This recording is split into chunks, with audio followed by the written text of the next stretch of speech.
Laster and National Parents Union. I hope you're all well. I hope that you're all thriving. Hello to America's beautiful children. We love you. And today I have a special edition of Managing Day to Day with an amazing guest that you parents definitely want to hear from. And so I am introducing Corey DeAngelis. Hello, Corey.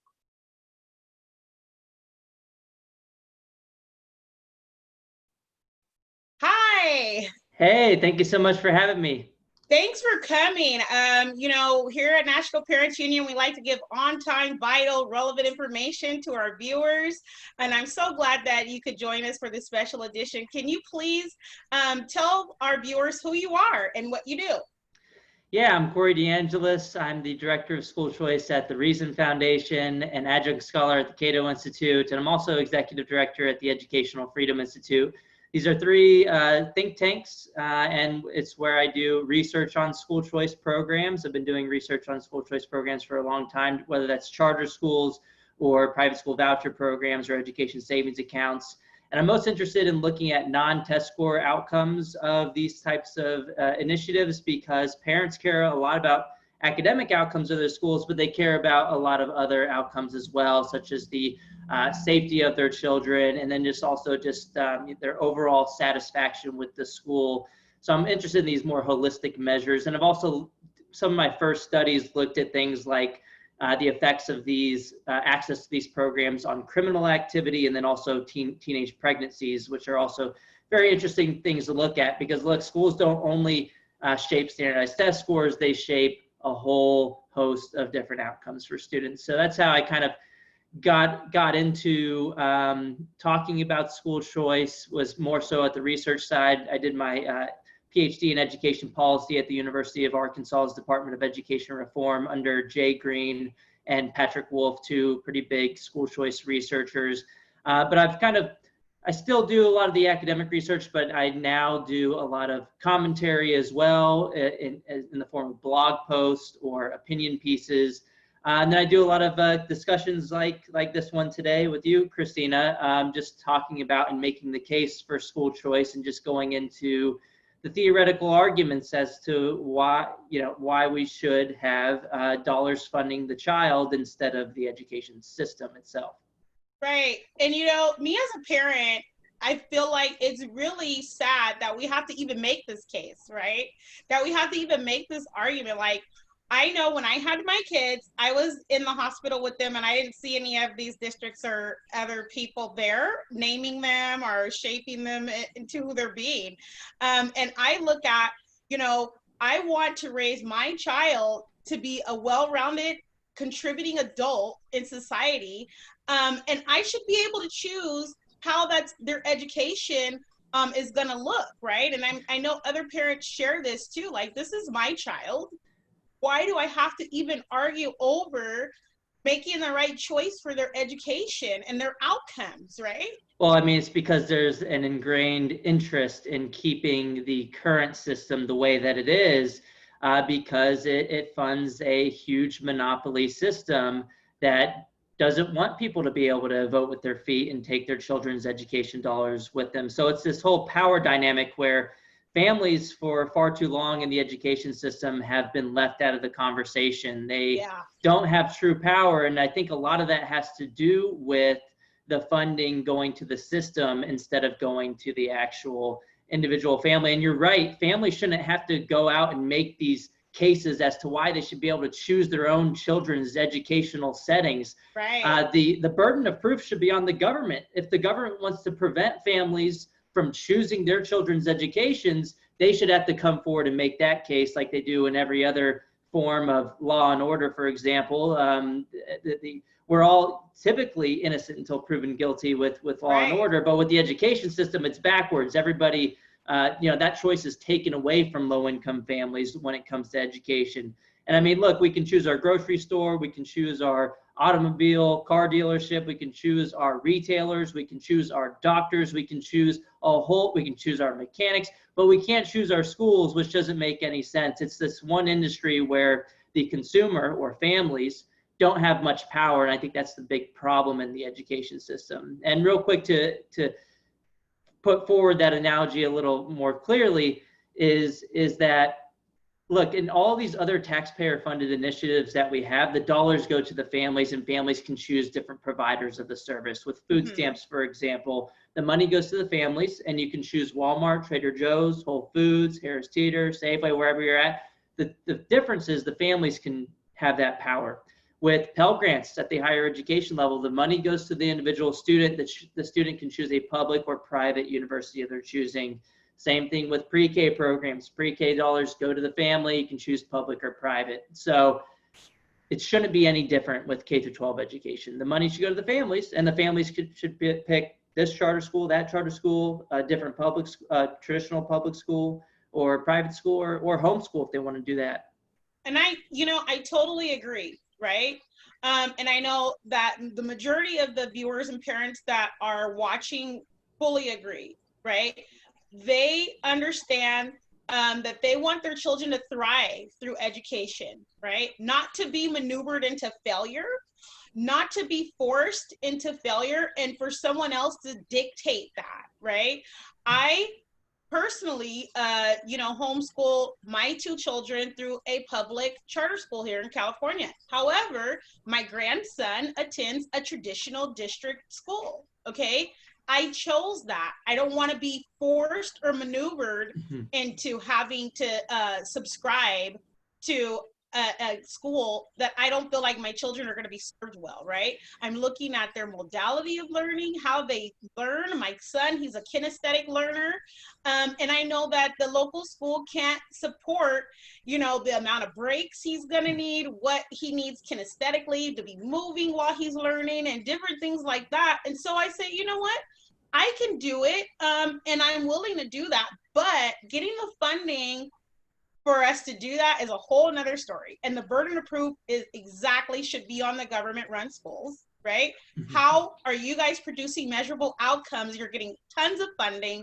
Here in California, we have LAUSD gets $7.5 billion to educate kids. San Diego's $1.4 billion to educate kids, and can't even roll out simple things and prove that they're really educating them. They have lawsuits all over. Yeah, and that's a totally good point that you point out that, for some children, the best option may be this virtual charter school option or a homeschool option, whereas for someone else, the district-run school may be the best option for them. And so this really gets to the point that, school choice isn't anti-public school. It's not anti-traditional school. It's just pro-choice, pro-family, pro-child, and that choice is different for different individual children. And so supporters of school choice and educational freedom are just that. They're just supporters of the choice mechanism. And if that's to the district-run school, that's totally fine with most school choice supporters I know. So it's not district-run school at all. Yeah, but the picture is always painted against parents like me that we have some special interest, right?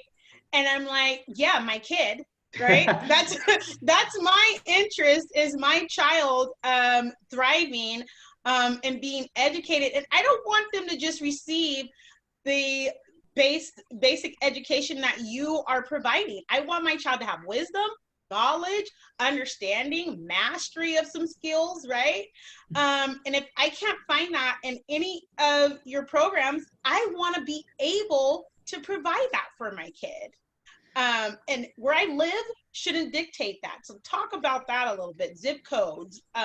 Yeah, I mean, it's totally ridiculous that your school is determined by your zip code. In the traditional system, for most people who are listening to this already probably know, you live in a particular residence and you're residentially assigned to a particular school, whether you're happy with that school or not.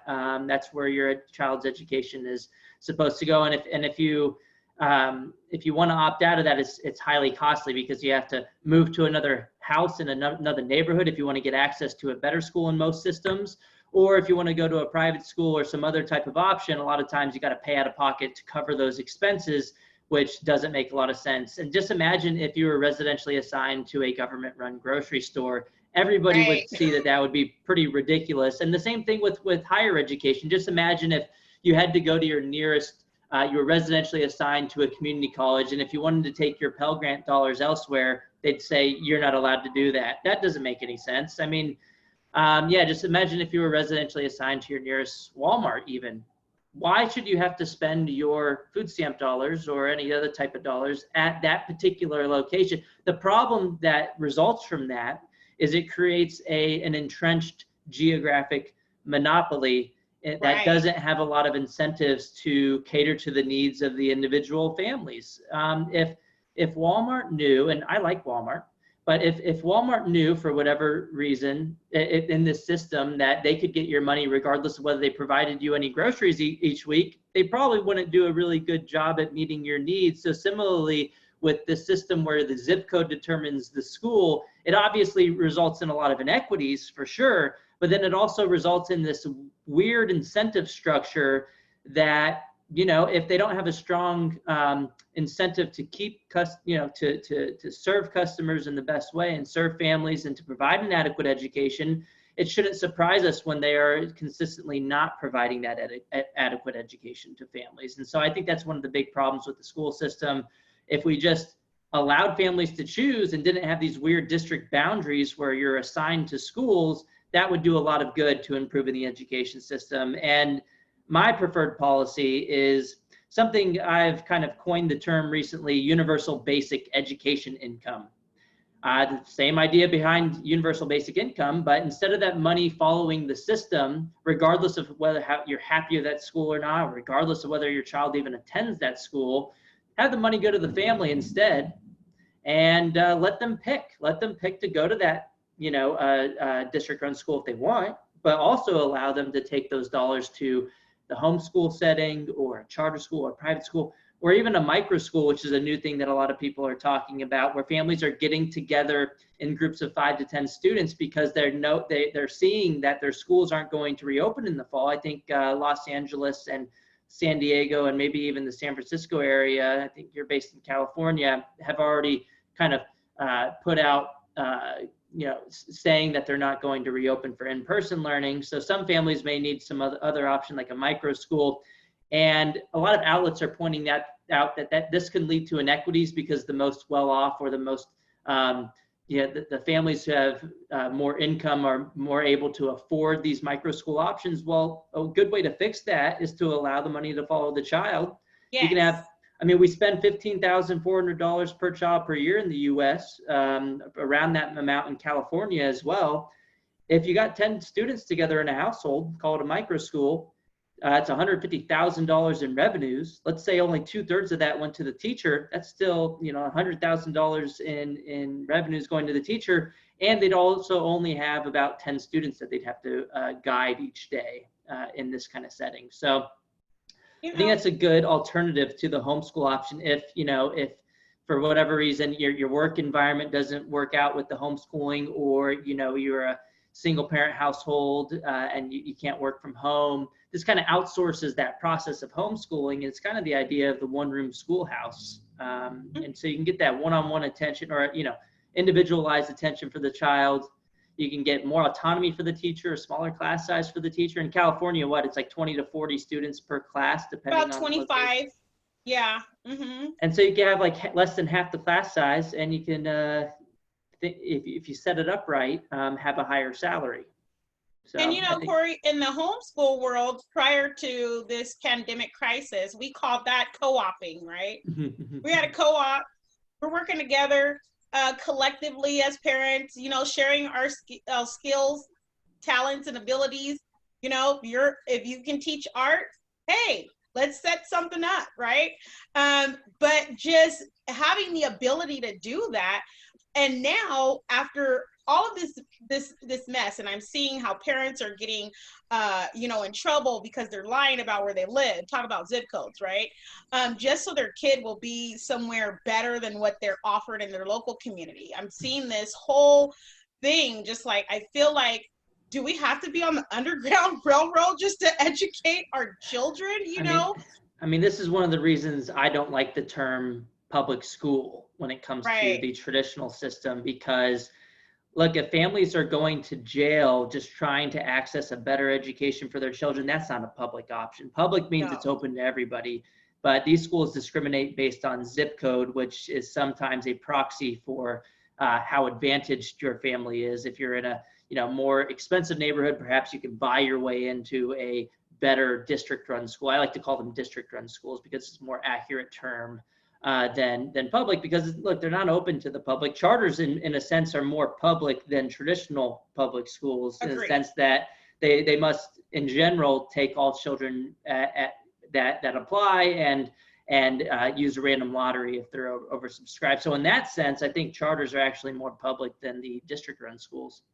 I have some comments, and these comments are rolling in. And Wendy Gonzalez-Neal says the state of Texas needs to catch up. There's obviously a problem with education for programs for their families there. What do you think about that? Yeah, I mean, Texas does not have any private school choice programs available. They do have some charter schools, and the charter schools, from the research that I've done in Texas, don't get the same amount of per pupil spending as the amount as the traditional public schools in Texas. I think it's about 15 to 20% less per pupil, but that doesn't make sense to me. I think it should be equal regardless of the educational setting that's working for you. If you're a parent, why should you lose 20%, 15 to 20% of your child's education dollars just because the traditional school isn't working for them? That doesn't make any sense. I think every child should be worth the same regardless of the type of educational setting that's working for them. So why should they get any less money? So that's a way to kind of improve the education system in Texas. Then also Texas tried to pass an education savings account, which is kind of like this universal basic education income. I mean, they're kind of the same thing. Where the money goes into a savings account, and then you can use it for the tutoring services, the micro schools. You can use it for a private school if you'd like. And I think that's the best way to go forward. The Texas House at the state level passed this bill in 2017, or no, the other way around. The Senate passed the bill, but then the House blocked it. So as of right now, Texas does not have any, of these private school choice programs available to families. So that's a way that Texas could move forward as well and kind of get it together. And I feel like the blocking is by design. It's on purpose. There are special interests that I saw for myself last year when we went to the Capitol. Thousands of parents saying, don't, do these horrible things. I'm just going to say it like that. With the AB 1500 package, right? To our charter schools, like our children are students of these quality options. But it was the union spent like $4 million to oppose parents, right? Like we're carpooling, we're coming, and they put all these lies out and myths about us. And here we are. And while I was watching, our legislature listen to our opposition, they didn't care. Their minds were already made up. They're eating pretzels and trail mix on their phones, text messaging, like, is this over yet? And I thought about that, like, this is what my fight as a parent is all about. We have to continue unrelentingly, and we don't have the millions of dollars that are we're opposed with, See, I mean, this is why the funding should follow the parent too, yes. And the child as in the family unit, because look, you go and scream at these people to be able to choose these options for your children and to be able to direct their education. Look, the education dollars should belong to the student, not the system. The dollars are meant for educating children, not for protecting a monopoly system. And I think more people need to realize that. And if you could vote with your feet and take your dollars with you, you wouldn't have to go and convince these people as to why you should be able to vote with your feet. And it shouldn't be like that. But perhaps in the near future, more people like you and I can kind of spread this message for people to figure it out, that there's no reason to fund the schools if we can fund the students directly, just like we do with Pell Grants, just like we do with pre-K programs, just like we do with Section 8 housing vouchers, just like we do with Medicare, just like we do with food stamps. All these other programs, the money goes to the individual. Why should you send the money directly to grocery stores if you can send the money to families, just like we do with the current system? K through 12 education is the one weird system that does not fund families and instead chooses to fund buildings instead of, prioritizing the needs of students. And I will say there are unions all across the United States right now doing similar things that they're doing in California, they're doing it in Oregon, they're doing it in Pennsylvania. And particularly, this has come out during the lockdown, where a lot of the defenders of the monopoly have even come out and said, look, a lot of families are seeing that that the virtual schools are a good option right now. So then they're in Pennsylvania, the Pennsylvania Association for School Administrators, their executive director, I think his name is Mark DeRucco, actually explicitly came out and said, look, families are figuring out that the virtual schools are a good option right now because the virtual schools have been doing this for a long time.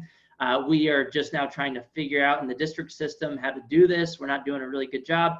And he even pointed out that this could mean that we lose money. So they lobbied to the government to try to make it illegal for families to switch to virtual charter schools in a time where they needed options more than ever. They did this in Oregon too.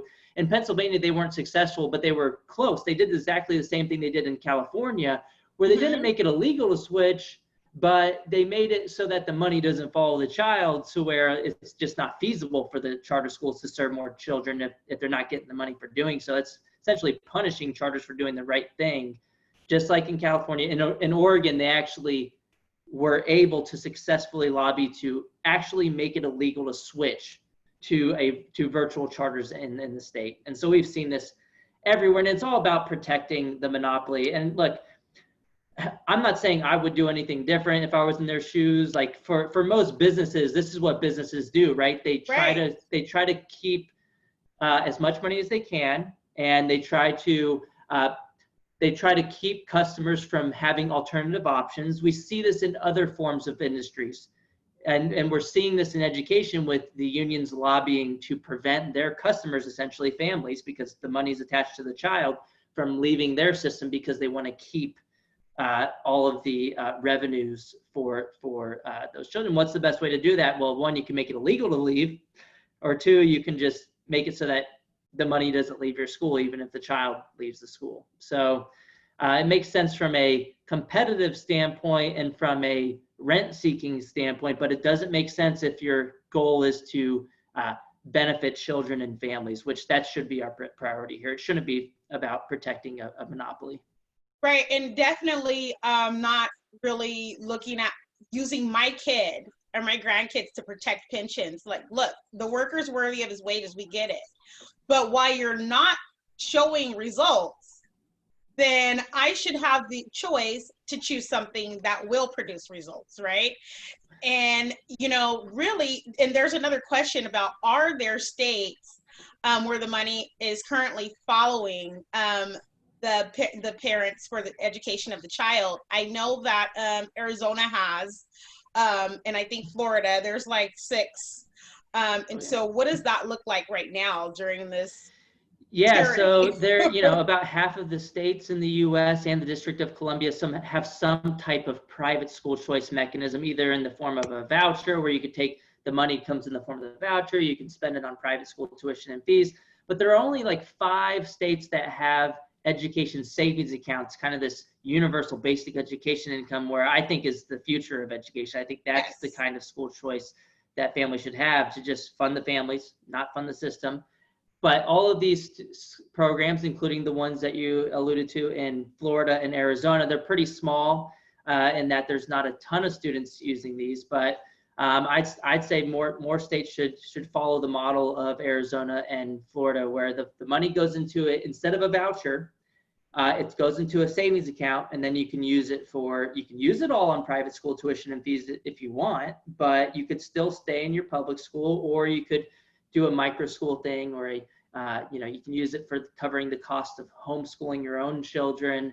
And so that kind of moves us from the discussion of being only about school choice to being about education choice, because the voucher is you can only use it for school.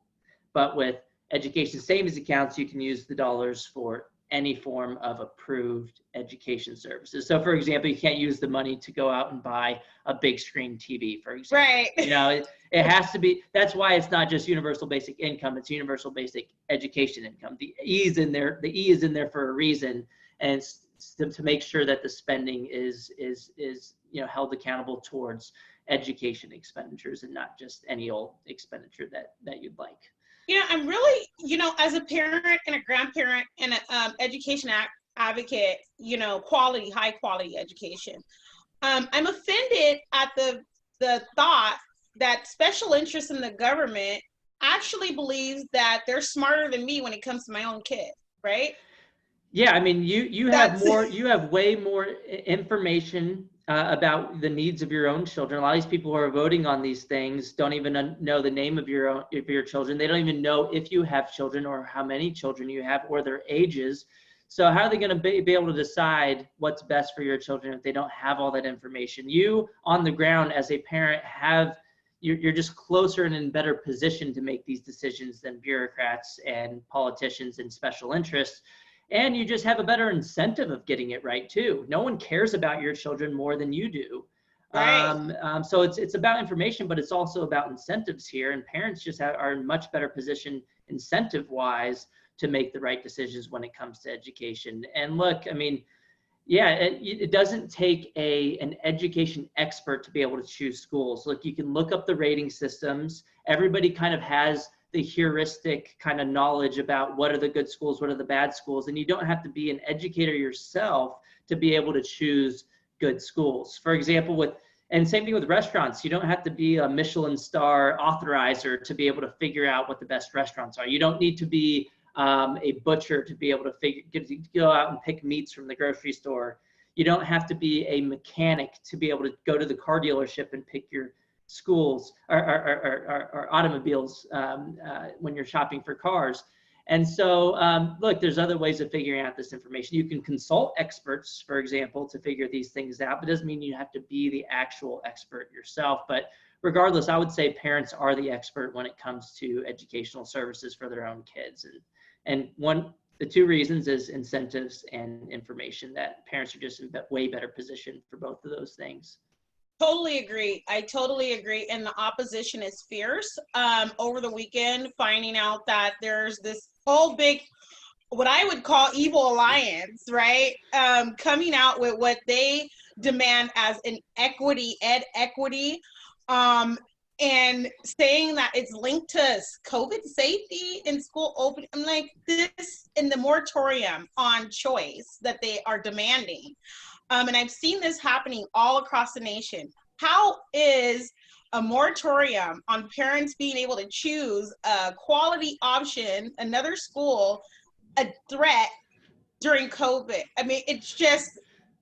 It helps spread children. If you buy that their entire goal is to improve the safety of the children returning back to school, they should be expanding access to charter and private schools, because then you could spread children out to across a higher number of square footage. Whereas if you ban charters and you ban private school choice options for families, then that forces more children into the public school system, which would mean more students per square foot, which would be less safe. So it's obviously not about safety. This is where they overplayed their hand, right? When you can make these other arguments about how funding could be used for safety reasons, but then they included things like police-free schools and banning new charter schools, banning voucher programs, and they included a massive investment in federal funding, and they included a bunch of other things as well. But the thing that is most ridiculous to me is banning your competition. I mean, imagine if McDonald's came out and said, oh, well, we're not going to reopen unless Burger King closes down. Well, that wouldn't make any sense, because McDonald's has an incentive to provide their customers with products, because they're not owed your money. They have to actually provide you with something in order for you to voluntarily give your money to different industries. But with the education system, the incentives are a little different in that the money goes to the education system regardless of your choice in the matter. So the incentive structure is pretty wacky right now when it comes to the school system. Right, and it's really easy for that system to rely heavily on money that's not theirs, right? This is public funding right? And it's easy for them to spend, misallocate, and parents, be careful for things with terminology like equity plan. Okay. I have noticed that in those equity plans, there's not really what we would think of as equity. Okay, they're highly deodorized aromatic words that are used as sales pitches to get you to buy in. Like, look at, here's our equity plan, but it's the most inequitable plan ever, right? And I'm thinking, wow, you guys just use this rhetoric to try to prove an argument, but the proof is in the pudding, because you weren't really looking for that and you weren't proving it prior to even coming up with this plan. Yeah, I mean, blocking low-income families from seeking out alternatives right now is the opposite of equity. It leads to more inequity if you're blocking high-quality educational options from being available. Because look, this disproportionately negatively would impact lower-income families who do not have the resources at the moment to go out and pay for a private tutor to come out to a microschool setting, which can cost a lot of money. And a lot of outlets, Washington Post, Salon, Texas Tribune, and others, and Good Morning America just did a segment where they said, look, this microschooling thing could mean inequities if schools don't reopen, because you'll have the advantaged families that can access these options, whereas other families are kind of stuck without anything right now. But look, if we funded the families directly, that would lead to more equity. And along the same lines of reasoning, allowing people to have access to virtual charter schools for free, and to have access to private school choice mechanisms or charter schools, that should lead to more equity, not less. So banning those things leads to less equity. I have a question here about this. And the question's asking, shouldn't it be illegal for them blocking parents' choices? And using public funding to do it, right? I mean, there's a lot of people who have called to ban public sector unions altogether because of the inherent disconnect of the incentive structure, because they can lobby for things that the taxpayer has to pay for, and the taxpayer essentially has no choice in the matter. So the taxpayer is on the hook for these kind of demands that are put forth by the union. But I think a better solution would just be to fund the families directly. Again, because look, I don't care if unions, if they want to go on strike with the teachers. I don't care if they go on strike if I have a real choice to take my money elsewhere. If your school goes on strike all the time and I'm able to go somewhere else, well, then your school loses, right? If you're not providing the service to families, your school may have to shut down in the long term if your school gets a reputation for closing all the time at random times. And then, if they're going to be calling for, a police-free school, and if I'm a parent who sees value in police being at schools, and I have kind of mixed feelings about this myself, but if I were to be a parent that wanted some additional security measures at the school, then I could take my money elsewhere. So I don't have an issue with the unions making demands or calling for things that they care about and that they're including in their plans. I wouldn't care about that if families were able to vote with their feet elsewhere to get away from the policies that they're advocating for. Then, if you advocate for the wrong policies, well, then that's bad for your school because families could leave. But yeah, it does make it super tricky right now, because what you currently have in the system without choice is the unions are making these demands and the families are kind of left out of the conversation because they don't have real power in the education system right now. And that's the sad reality. And I love what parent groups are doing in trying to raise the awareness of this. But until that we reach this escape velocity, the unions are going to continue to win, even though they lose on the arguments. We win on the logic. In order for us to have real power, we need to have more parents together. And I think a lot of groups like National Parent Union are doing a really good job with that. But also having the money tied to the individual families will give families even that much more power to be able to have schools actually listen to their needs. Right. And I've had parents that have contacted me frantically. Their schools are going to open in a week. They don't even know what that's going to look like, right? They have no information that has been provided to them.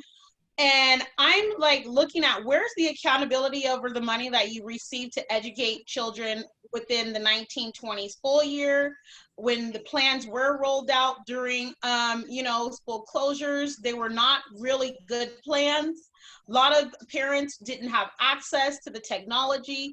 A lot of parents didn't even know what was going to be provided if their child was going to graduate. Like, there's just so many looming questions.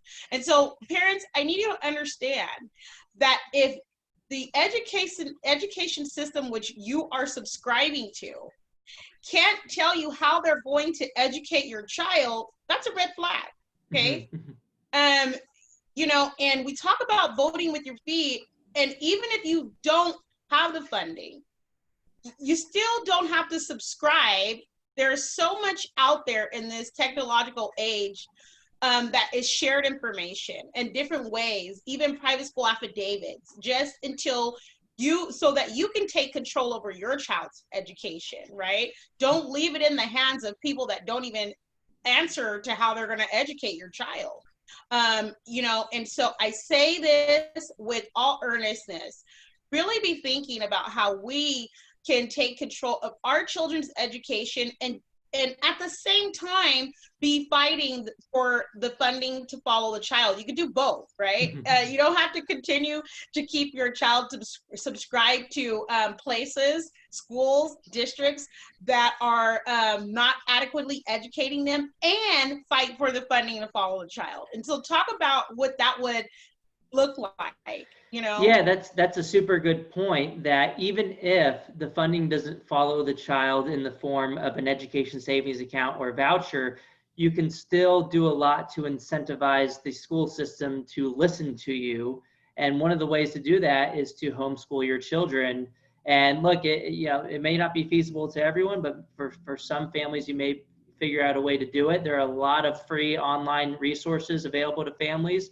A lot of families have been spontaneously coming together, starting in the lockdown, in this group called Learn Everywhere. You can find it learneverywhere.org, but even on Facebook, if you just type in Learn Everywhere, there's thousands of parents sharing free resources together, families that have been doing homeschooling for a long time, families who have not, and to be able to ease that transition. And then also there's free material like Khan Academy online, TED Education, kind of like the TEDx videos, but they have an education YouTube channel you can look into as well. And there's a ton of homeschool curriculums that you can look at that are pretty low cost options as well. And then you could also Google micro schools in your area. But the point that I wanted to, that I think that you were getting at, is that when you opt out of the traditional school system, even if you don't have a voucher following your child, the financial impact on the school district is the same, because funding for public schools, or traditional public schools at least, is based on enrollment counts. So when you pull your child out with a voucher, they lose that enrollment and they lose some money. Even if you're not using a voucher, they lose some enrollment and they lose some of the money. And that gives the schools some type of incentive. And it does put power into the hands of families, even if you don't have a private school choice mechanism. And so I think you're right, Christina, that you should do both. You should advocate for these policies to truly empower families by directly funding their children, but then also in the meantime, still opt out of the system that's not adequately serving your child in any way that you can, and use these resources that are, we have an abundance of resources now more than ever when it comes to online learning for our children, that makes homeschooling a more and more attractive option, even if we don't have these education savings accounts in place yet. Right. And, technology allows for your child to have a globally competitive type of education, right? It opens up a whole new realm, of course, supervised technology use. But I just see so much potential and innovativeness and creativity. Usually, the traditional district-run schools have been rigid and have been very slow to change, very just not flexible at all, and really not listening to our authentic voices as parents.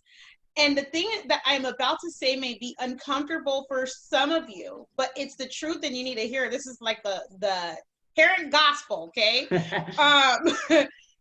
You can't continue to fight them the same way and then keep enrolling your kid, okay? They're not taking you seriously. They're not taking our voices seriously because guess what? Your child's still enrolled, right? And they can count on that. And year after year, they will wait us out like, oh, you know, we got this rowdy bunch of parents this year, but they'll go away in 3 to 5 years. And then you look at where your child is in 3 to 5 years, and then you've lost that time. And so I just would admonish and challenge you to change your mentality about this. I realized that what you were introduced to as virtual and distance learning looked scary because it was district control. That is not our typical homeschool life. I will tell you, my children thrive. We're not anxious about traditional calendars and timetables and all these other testing mechanisms that are utilized. And they are very happy, wholesome, well-rounded children, very smart, looking at wisdom, looking at mastery, looking at all of the availability of things that they can do and have joy in doing them, right? But I don't want you to have the mentality that you're stuck, because you're not. You can continue to fight for changes in the education system without enrolling your child. And that is the only way that they're really going to start taking us seriously, when they start losing those dollars per kid. Well, I think you're absolutely right, and I think this what we've been seeing throughout the lockdown is evidence of that. Why do you think the teachers unions are lobbying so hard to make it illegal to switch to virtual charter schools, or to at least protect them from losing any funding when families switch to charter schools? Why do you think this bill passed in California recently that doesn't allow the money to follow the child to charter schools? Well, it's because the traditional system is seeing that families are realizing that they need other options right now. And it's amazing the power of parents and what they can do when the government school system or traditional school system is not providing adequate options for families. We've seen Facebook groups, such as even in just the Bay Area in San Francisco, 28,000 members in just a couple of weeks. It's a private group and it already has 28,000 members, because families, when they have nothing else that they can do, and they see that the government is not providing adequate educational services for their children, and they're seeing that now more than ever, when the schools are saying that they don't have a reopening plan or they're not going to reopen in person at all. Families are coming together in these Facebook groups, and some of them are called pandemic pod groups, where families are trying to figure out solutions outside of the traditional government education system. And so, I mean, I think the system is seeing that. They're realizing that families are doing this. I mean, in North Carolina also as well, their government website was actually overloaded from so many families signing up for homeschooling. It crashed the website because so many people were filing for homeschooling, because in North Carolina, you're supposed to go onto the website and say, I'm establishing a homeschool. And I've never seen that before. And then also in Nebraska, just the other day, they reported that there's a 21% increase in homeschooling filings from the same time just last year. So we're seeing a lot of, either just opinion surveys, but then also legitimate filings, like we're seeing in North Carolina and Nebraska, of evidence of a lot of families are going to switch out of the traditional model just for a whole host of reasons. They could just be concerned that they don't want their children around a lot of other children. Maybe it has to do with fears around the pandemic, or maybe it's they don't like the social distancing measures where everybody, it kind of looks like a prison that the children are going back into. Maybe they don't like that kind of environment for their children. Or maybe they just, as they're reporting, they really like this homeschooling thing that they got to test out during the spring, where the children are much more engaged and interested, and they're learning a lot more in a smaller amount of time, and they're just getting a lot more work done, and they're just happier and less stressed out. A lot of parents are reporting, at least. And I find it, parents, I've said this before, and to the viewers, The traditional district-run schools are another branch of government. Just think of it that way, okay? And so they're going to have self-protecting mechanisms. The government does. And what you're going to continue to get is cyclical and perpetual. Like it just continues to go on. And we want generational lasting change, right? Every generation should be doing better than the last. And I understand that your norm may have been that you were dropped off in these local schools and maybe it worked out for you. I don't know, because a lot of parents are like, it didn't work for me. And so start shifting your mentality into what's going to work best for the children and their future, right? And that may not look the same of what you were subscribed to, right? And so that the traditional education system, as we have known it, has been disrupted. And I think that everything that you were saying about the changes taking place nationally alludes to that. And so now we have to catch our mentalities up and say, okay, now what can I do to help my student thrive during this time? I'm not going to wait for the government to figure this out and get it all together, because I will tell you, your interests and your voices are not going to be inserted, and the best interests of your child are not going to be at the forefront of that. So just start thinking and looking at ways that you can transition into something better.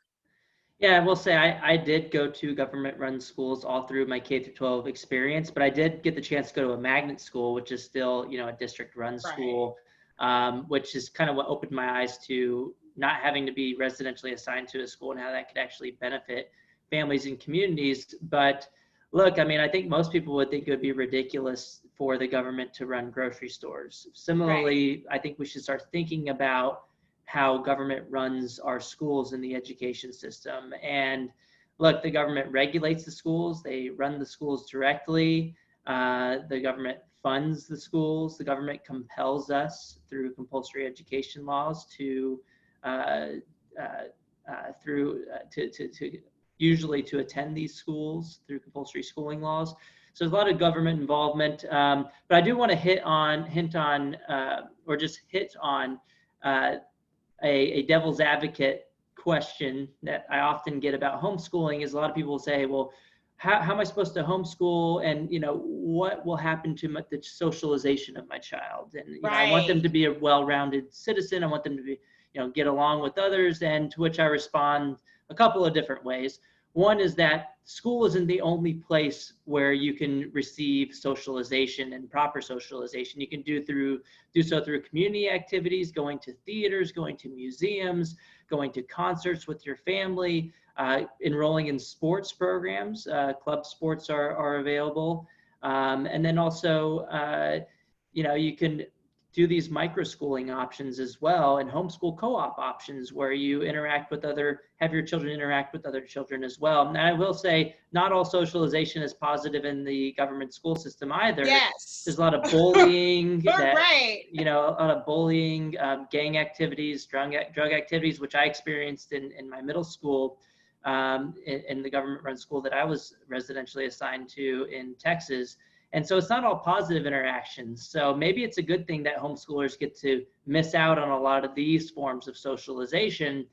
And then homeschoolers have more time for these other forms of socialization that are positive, since they're not stuck inside a building, being lectured to for 7-8 hours a day from teachers. And when I was in the government school system, my teacher always told me to stop socializing. So, what are you talking about socialization in schools? I was always told to shut up and just listen to what the teacher was saying. So that's not a lot of meaningful socialization either. So I think homeschoolers can get a lot more positive socialization while avoiding a lot of the negative socialization that happens in the school system. I totally agree. My children, like I said, don't follow a traditional calendar. So when they started saying, "Mommy, it's summer break," I'm like, what's that? That's like Christmas and Santa Claus here, right? Like, that is a myth to me, right? In my family, we learn every day. We learn all day. And so they were at like a summer enrichment program, which they totally woke up every day like, is it time to sign on? Is it time to sign on? And they were with other students, learning about music, learning about art, learning about history, culture, all types of stuff. And they really look forward to doing that. Me being a faith-based person, they went to youth camp online. And I have to say that we're all suddenly schooling from home. We don't know how long this is gonna look. So this is a great opportunity to really start changing your thought process and your practices, right?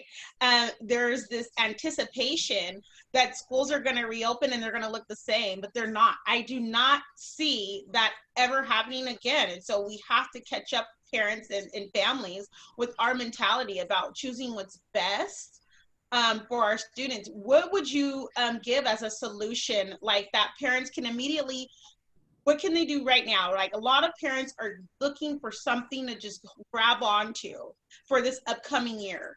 No one has dates. They don't even have, the protocols, what's going to happen. And so what would you suggest that parents could just hold on to, that something solid, Yeah, it depends on your particular area and the options available around you. But I would say to look into micro schools, look into these Facebook groups such as the pandemic pod groups, learneverywhere.org, the Learn Everywhere Facebook group.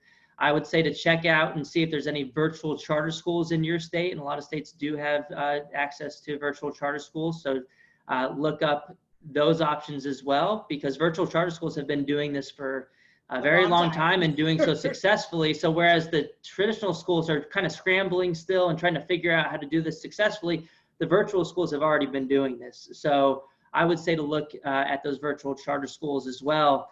And then also, yeah, just kind of rethink the system of education and how education should look like. This really gives families a good opportunity to kind of step back from the structured school system that we have and to question, should that be how education looks like? Does the education look like after I leave the K through 12 system? Should it look like that during the ages between 5 and 18 as well?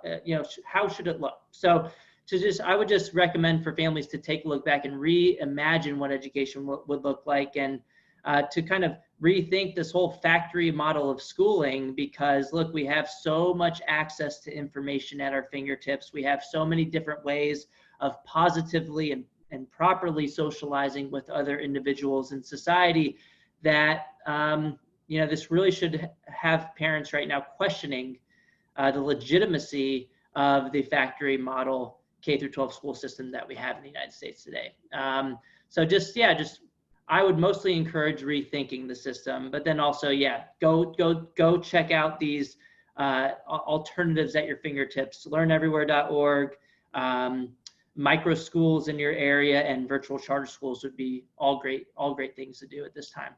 Agreed. And my children do homeschool through a public charter school, which is also under attack through that SB 98. Unfortunately, I have parents in the chat right now that are asking, like, how can we combat the unions? And I'm telling you, one person at a time, one family at a time, you choosing what's best for your child, and also demanding that those public dollars follow our students, that we're able to have choices and options that are quality. I'm concerned at times about the content, not even beyond the socialization, right? Mm-hmm. The content of what the children are even learning in some spaces is astounding. And I don't call that education, I call that miseducation. And so, just moving forward, parents, families, be encouraged that right now we have this historical opportunity to take back control of our children's futures, that our voices can be inserted in different ways, and we can really together collectively be heard. But it takes those active steps of saying, you know what, I no longer want to subscribe to this education, and I want my children and my grandchildren to thrive, and I'm going to choose what's best for them despite what the government is telling me is best, right? Absolutely. I want to say one thing I left out is there are thousands, there's over 1,000 families already who have contacted ACLJ with legal inquiries because in state constitutions all throughout the United States, they have some type of clause in there where it says that they need to provide a free education. In some states, it says that there has to be a thorough and efficient education or an adequate education. They have some type of clause in their constitution. And it's hard for states to say that they're providing a free public education if they're not planning to reopen in the fall. So a lot of families are contacting ACLJ, and so that could be another alternative where we've gotten school choice before in the through the legislative process, but there could be a legal argument to make as well if the state is not providing what is written out explicitly in their constitutions. So that's another avenue for families to potentially take for legal recourse. ACLJ parents, families, and caretakers. ACLJ, right? And so, Corey, how can parents follow you, our families follow you, our viewers just on Twitter? Just can you give that information? Yeah, Twitter will be the best way to find me. I post all of my longer articles on Twitter as well whenever they come out, but it's at DeAngelis Corey. It's just my last name and then my first name. And you could also find my work at the Reason Foundation website. If you go on Google, it's the easiest way to do it. Just type in my first name, C-O-R-E-Y, Corey, Reason Foundation, R-E-A-S-O-N Foundation. And my page will pop up. But I would say the best way to contact me, my messages are open if you want to ask me any questions, is on Twitter at DeAngelis Corey. Do you have a final word that you'd like to give to our viewers? And thank you so much for coming on and sharing your expertise. There's lots of questions that I didn't get to. And so to the viewers, you heard his information, and you can definitely ask me, Christina, at npunion.org. Always here, ready to help you. National Parents Union is the authentic voice of parents. And so, you know, I just want to let you guys know that we're in this fight together. Like, I'm a parent just like you, a grandparent with concerns just like you, and we're in this together, and collectively we can really, you know, see our children thrive. So do you have a final word you'd like to share? Yeah, I would say don't apologize for wanting educational freedom for your families and your children. For far too long, the burden of proof has been on families going around and arguing why they should have choice. No, we should reframe the debate as to why the government should be able to prevent us from choosing schools for our own children. And I think that's how all these debates should always be framed, that the burden of proof should not be on parents. It should be on the people trying to take away that freedom from parents to choose the schools for their children.